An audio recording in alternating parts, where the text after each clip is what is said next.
वीर बाल दिवस पर पीएम मोदी ने साहिबजादों को कैसे किया नमन। चमकौर और सरहिंद युद्ध के शौर्य और पराक्रम का जिक्र कर क्या कहा। साथियों, विश्व का हजारों वर्षों का इतिहास क्रूरता के एक से एक खौफनाक अध्यायों से भरा है। इतिहास से लेकर किंवदंतियों तक हर क्रूर चेहरे के सामने महानायकों और महानायिकाओं के वीर एक से एक महान चरित्र रहे हैं।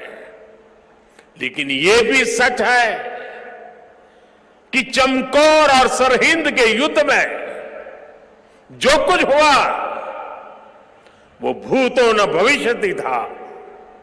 यह अतीत हजारों वर्ष पुराना नहीं है कि समय के पहियों ने उसकी रेखाओं को धुंधला कर दिया।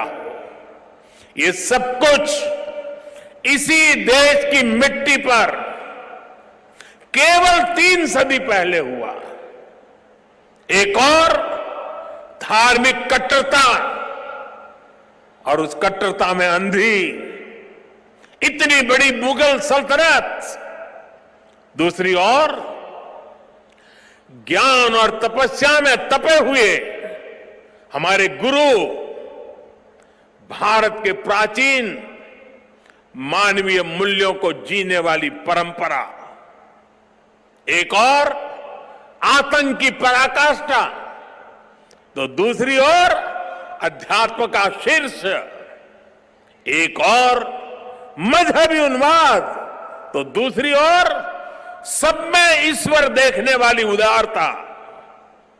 और इस सब के बीच एक और लाखों की फौज, और दूसरी ओर अकेले होकर भी निडर खड़े गुरु के वीर साहबजादे।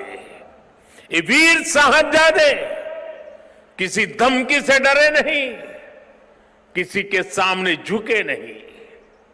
जोरावर सिंह साहब और फतेह सिंह साहब दोनों को दीवार में जिंदा चुनवा दिया गया। एक और नृशंसता ने अपनी सभी सीमाएं तोड़ दी, तो दूसरी ओर धैर्य, शौर्य, पराक्रम के भी सभी प्रतिमान टूट गए।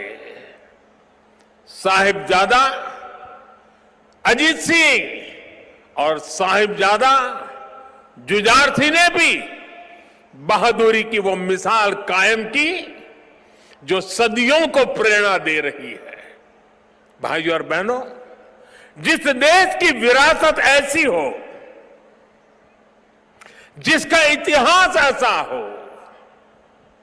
उसमें स्वाभाविक रूप से स्वाभिमान और आत्मविश्वास कूट कूट कर भरा होना चाहिए।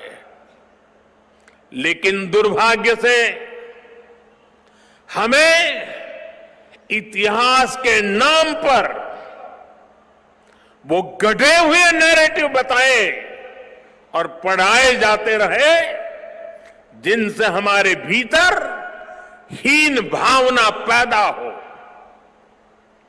बावजूद इसके हमारे समाज ने, हमारी परंपराओं ने इन गौरव गाथाओं को जीवंत रखा।